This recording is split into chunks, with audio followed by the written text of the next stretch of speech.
vamos começar a nossa análise política com quem tem um olhar diferente do jornalismo sobre o que está acontecendo no Brasil, com essa avalanche, como eu já usei esse termo aqui outras vezes, atingindo a pré-candidatura de Flávio Bolsonaro. A gente recebe aqui o cientista político Alberto Carlos Almeida. Alberto, bem-vindo novamente ao Hora H, sempre bom recebê-lo, meu caro. Alberto, primeiro, a sua avaliação de partida desse resultado da Atlas hoje, confirmando o que todo mundo já esperava de uma perda de apoio de Flávio Bolsonaro. A pesquisa confirma isso. Ele teve, na semana passada, digamos assim, desde a semana passada até hoje, né, um noticiário francamente desfavorável a ele, um noticiário negativo. Então, isso daí, a mídia tem efeito sobre isso. As pessoas passam, um grupo pelo menos, passa a não querer votar nele neste período de noticiário negativo, o que não significa que isso vá permanecer. É curioso, né? Você colocou aí na tela os dados de segundo turno. Lula fica parado, praticamente parado, sobre um ponto, enfim, aquilo não dá para dizer nem que é subida, é margem de erro. E a candidatura de Flávio cai e aumenta nulo, branco, indeciso. Mas esses que deixaram Flávio vão votar em Lula? Essa que é a questão. Por causa de escândalos como esse, o que a pesquisa mostra é que, no momento, não. Eles deixaram Flávio, numa pesquisa, vão lá e não declaram mais que votam em Flávio, sei lá, cai 4, 5 pontos, aí tem aí uma queda de 5 pontos. E aí vão aumentar o grupo de eleitores sem candidato. Provavelmente ali na cabeça deles, ali esperando passar, né? Não conscientemente do jeito que eu estou falando aqui, né? Mas assim, depois que passar toda essa tempestade, todo esse maremoto, aí eles voltam para Flávio. Eles não foram para Lula, isso é um fato. Eles não foram para Lula. Eles deixaram Flávio, e no segundo turno não tem, quer dizer, só tem duas opções. Ou então você não vota, né? Aí a decisão é de se abster, ou anular o voto, votar branco ou nulo. Agora, Alberto, é sobre isso que eu quero te falar, né? O presidente Lula estagnado, Pedro Venceslau, você deve ter ouvido aqui, trazendo a preocupação do Partido dos Trabalhadores exatamente para isso, né? Hoje, por exemplo, eu já comecei a ouvir, será que o presidente Lula, inclusive por essa dispersão da direita, que já era uma preocupação, o presidente Lula, alguma chance de ser eleito, por exemplo, num primeiro turno de eleição? Quer dizer, o quanto e quem Lula precisa ganhar para sair dessa estagnação que ele apresenta há meses?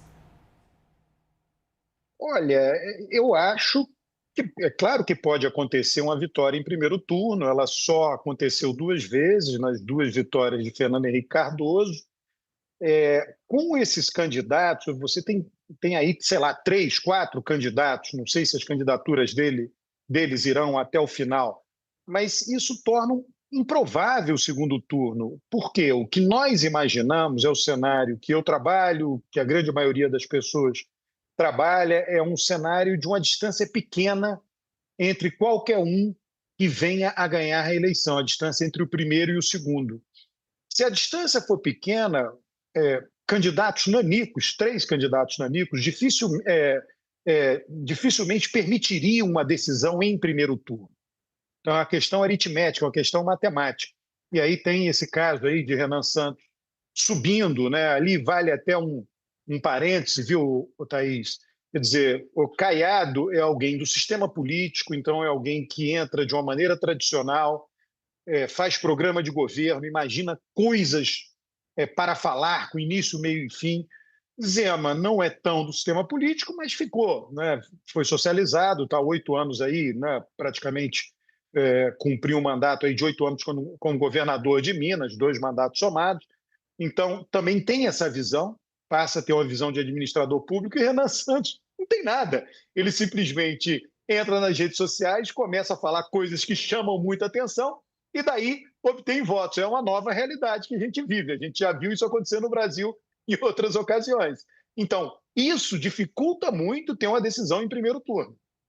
Claro, não, acho que esse ponto é importante porque, claro que ainda falta muito tempo para a eleição e a gente sabe que não pode ficar dando aqui diagnósticos radicais sobre as candidaturas. Alberto, espera um pouquinho que eu vou trazer mais duas informações aqui sobre as pesquisas para a gente ouvi-lo novamente. Então, vamos para mais um recorte, aquele em que os eleitores são questionados sobre o que eles mais temem ou se preocupam. Está na tela para vocês verem. 47,4% disseram ter medo da eleição de Flávio Bolsonaro.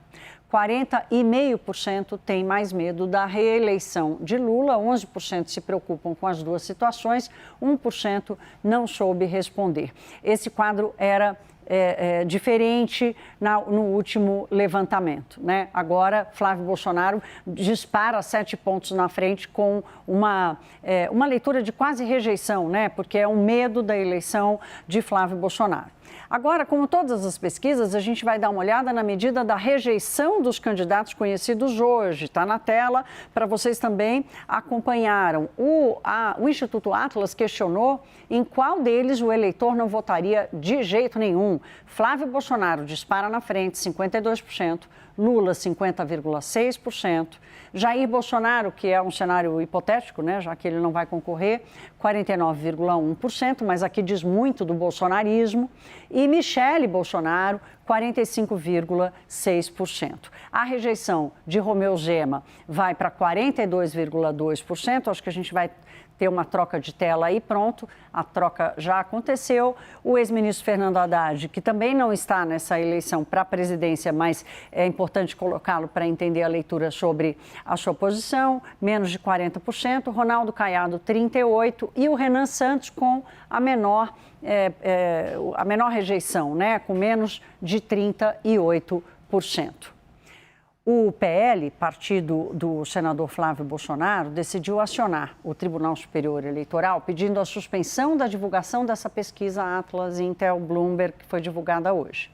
O partido alega que o questionário direciona negativamente os entrevistados contra o senador Flávio Bolsonaro, ao incluir a exibição do áudio da conversa com o Daniel Vorcari. Ainda segundo os advogados do PL, das 48 perguntas feitas pela pesquisa, 8 tratam do suposto envolvimento de Flávio com o dono do Master, o que foi classificado como, abro aspas, claro induzimento. O PL pede que o TSE suspenda a divulgação da pesquisa e também solicita a aplicação de multa por supostas irregularidades. Em nota, a pré-campanha de Flávio Bolsonaro também pediu a apuração de possível prática de crime eleitoral.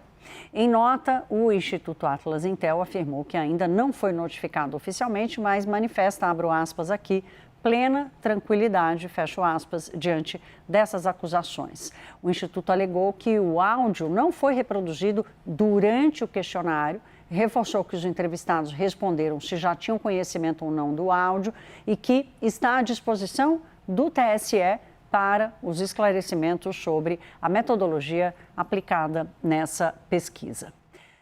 A gente volta com Alberto. Alberto, você acompanha campanhas e pesquisas no Brasil há muitos anos. Hoje é um ambiente completamente diferente, em que as pessoas estão totalmente digitalizadas. Uma coisa é o engajamento na rede social, outro é o comportamento digitalizado e a metodologia das pesquisas, o que a gente precisa aprender na leitura de pesquisas feitas, por exemplo, como a Atlas Intel está fazendo? Olha, pelo que eu sei, quer dizer, a gravação ela só foi mostrada, né, para os entrevistados depois de feitas as perguntas, por exemplo, que você divulgou aí, né, que a CNN está divulgando, que está todo mundo divulgando. Então, assim, elas não interferiram nesses resultados. Depois ele pergunta, aí são perguntas específicas sobre o áudio. Isso é uma outra coisa. O que eu entendo é que essa ação do PL, do partido de Flávio Bolsonaro, é uma ação que é parte do jogo político, é uma ação cujo objetivo político, e isso já vem, tá, Thaís? Veja só, na eleição passada, isso já foi um grande problema para todos nós, né? Eu também, todos nós que fazemos pesquisa, porque você começa a atacar a credibilidade das pesquisas. Então, as pesquisas são partidarizadas. Nós vimos que, na semana passada, os detergentes passaram a ser partidarizados no Brasil. mas o detergente não faz parte, digamos assim, do sistema de informação política do eleitorado ou mesmo dos políticos, né? E as pesquisas fazem. E aí você fica, daqui a pouco você tem, quais são pesquisas, quais são as empresas que são petistas, quais são as empresas que são bolsonaristas. Isso chegou a acontecer um pouco na eleição passada. Então, isso é uma arma política que os partidos utilizam para terem suas pesquisas, digamos assim, né, de estimação e descredibilizarem outras pesquisas. Metodologicamente, quer dizer, todo mundo que está aí sabe fazer pesquisa, elas têm diferenças, é claro que alguém pode errar, mas todo mundo que está aí sabe fazer pesquisa e, a princípio, ninguém tem má fé. Quer dizer, então, o resultado é um resultado que pode ser analisado, pode ser confrontado, pode ser explicado, né? Pode até ser metodologicamente questionado, mas dizer que está errado, não está. Claro, eu acho que você tocou no ponto certo, que é da credibilidade, e aqui nós estamos tratando da credibilidade institucional, inclusive desse instrumento que é importantíssimo para as democracias.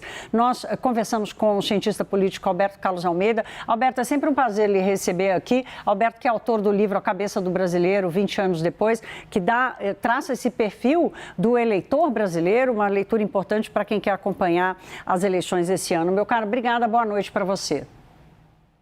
Boa noite, Thaís. Obrigado pelo convite.